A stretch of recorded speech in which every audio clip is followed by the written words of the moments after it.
Mama papa itu sering bilang gini ke aku, hidup itu penuh dengan pilihan dan semua yang terjadi di hidup kita itu hasil dari pilihan kita sendiri. Contohnya gini, kalau kamu milih main HP 5 jam sehari, hasilnya ya waktu terbuang sia-sia, PR nggak selesai, dan nilai juga turun. Tapi kalau kamu milih belajar 1 jam setiap hari, maka hasilnya ya nilainya jadi lebih bagus. Kalau kamu milih tidur sampai siang, maka hasilnya badan jadi lemas, kita pun jadi malas-malesan. Tapi kalau kamu milih bangun pagi dan olahraga, hasilnya badan kita jadi lebih sehat dan kamu pun jadi lebih semangat. Guys, ingat ya, kalau kalian merasa hidup kok gitu-gitu aja, mungkin ada yang perlu diubah dari kebiasaan kamu. Hidup tuh penuh dengan pilihan. If you expect a different result, maka kamu harus berani untuk mengambil pilihan yang berbeda, walaupun itu artinya keluar dari comfort zone kalian. Oke guys, please save dan share video ini ke orang yang belum nonton. Thank you, semoga bermanfaat. Hidup itu kan memang adalah kita menentukan pilihan kita apa. Jadi kalau kita yakin dengan apa yang ingin kita pilih dan kita putuskan, kita harus yakin. Dan pada saat itu kita ambil ada tantangan dan ujian, kita jangan mundur dulu di sana. Karena pastilah suara hati kadang-kadang pada saat dihadapkan dengan pilihan tuh ada suara hati di dalam. Dan itu kalau kita nggak ambil kadang-kadang justru itu yang salah. Ya inilah hidup, menyelesaikan apa yang menjadi tantangan dan ujian-ujian kita bisa lakukan.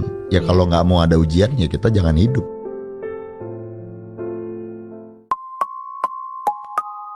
Guys, tau nggak? Aku itu pernah loh dikatain kasihan sama temen. Katanya, Jason kasihan banget kok main gamenya dijatah sama orang tuanya. Main gamemu sebentar banget, gak seru main sama kamu.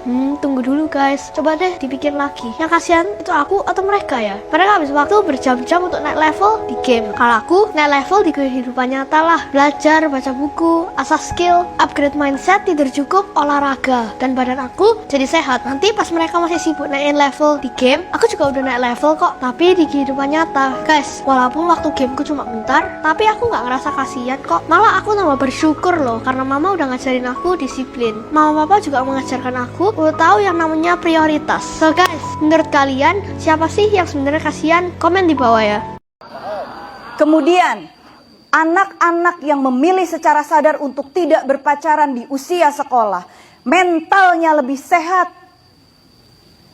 Lihat kalian, teman-temanmu yang pacaran, bawaannya ngeluh aja, curhat aja, gandeng. Betul tidak? Mentalnya nggak sehat. Rajin ngeluh tapi dijalankan. Betul tidak? Rajin curhat tapi anggar bobogohan. Jangan sayangnya, jangan bodoh seperti itu. Paham sayang? Ya. Mental kalian akan lebih sehat nak. Karena nggak banyak tuh yang namanya apa? Kedistract selalu aja dipikirin, waduh gini. Masalah ini begini, buang-buang waktu.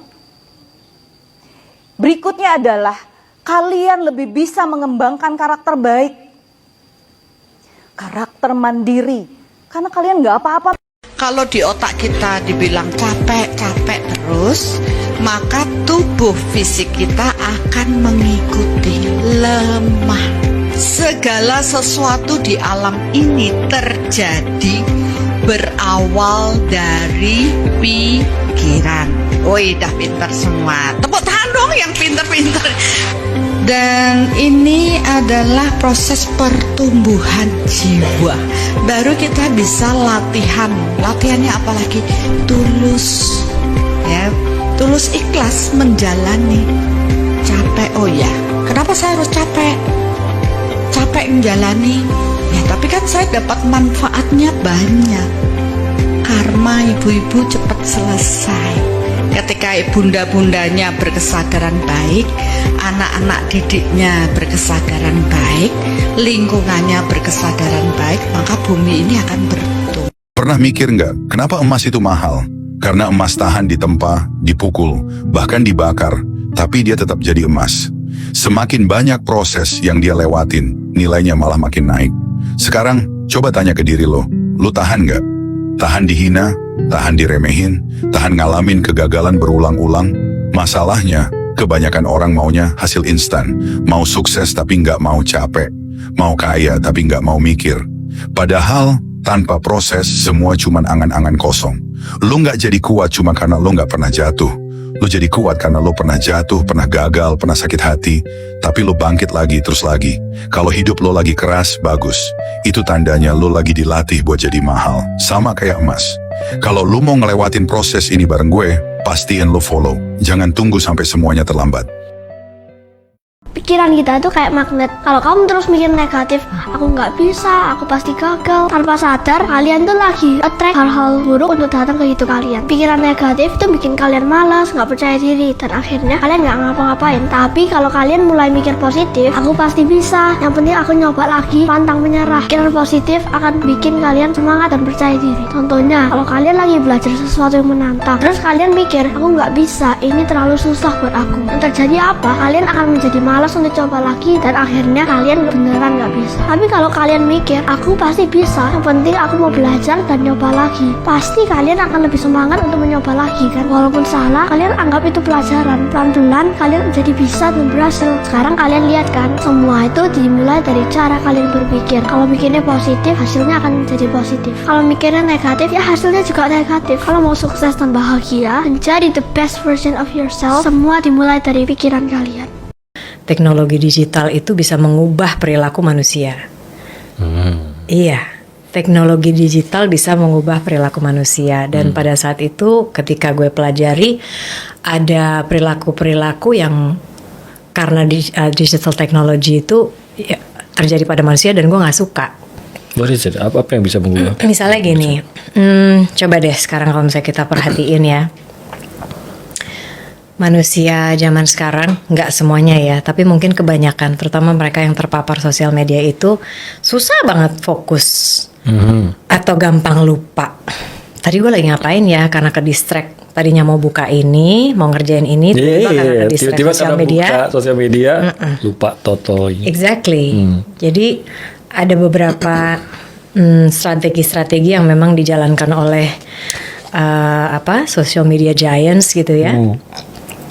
Yang memanipulasi dan ya mengubah perilaku manusia gitu. Misalnya for the worst ya. For the worst ya.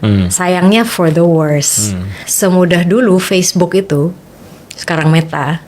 Dulu kan dia itu punya ini kan apa sih like kan? Like button. Notifikasi dulu tuh warnanya biru. Oh ya? Dulu. Yeah. It's not now.